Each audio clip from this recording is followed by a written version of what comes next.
you can have great mechanics. If you don't have good timing, you're just not going to hit well. That whole rhythm and dance that you do with the pitcher is so important, and I don't think taught very well, if at all, in most cases. I thought we did a horrible job with it as little as 5 or 6 years ago, and we've kind of created our own system.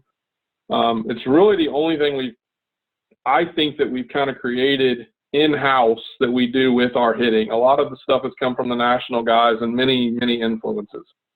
But the timing system that we came up with was something that I downloaded a bunch of videos of major league hitters and kind of saw how they were adjusting to different velocities.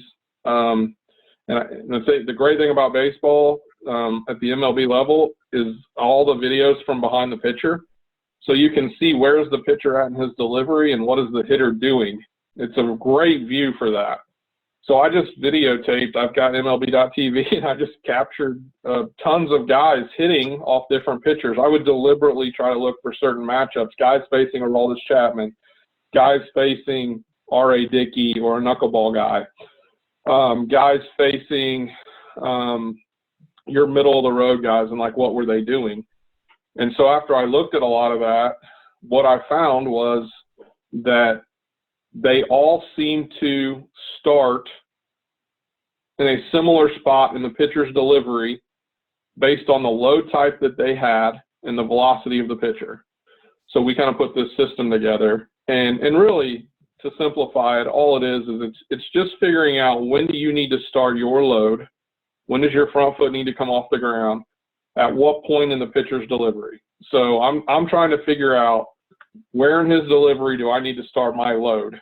And every hitter's load's a little bit different. Every pitcher's delivery is a little bit different.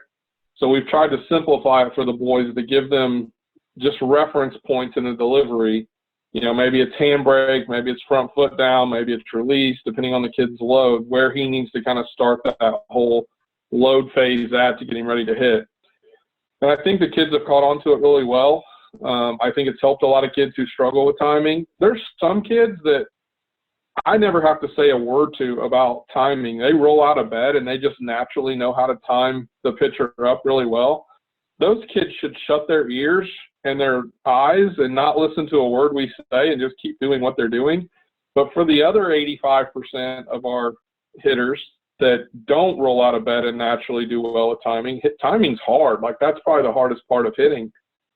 And we've just tried to create some guardrails, I guess, a process for them to follow to make it easier. And I think it's helped a lot of them.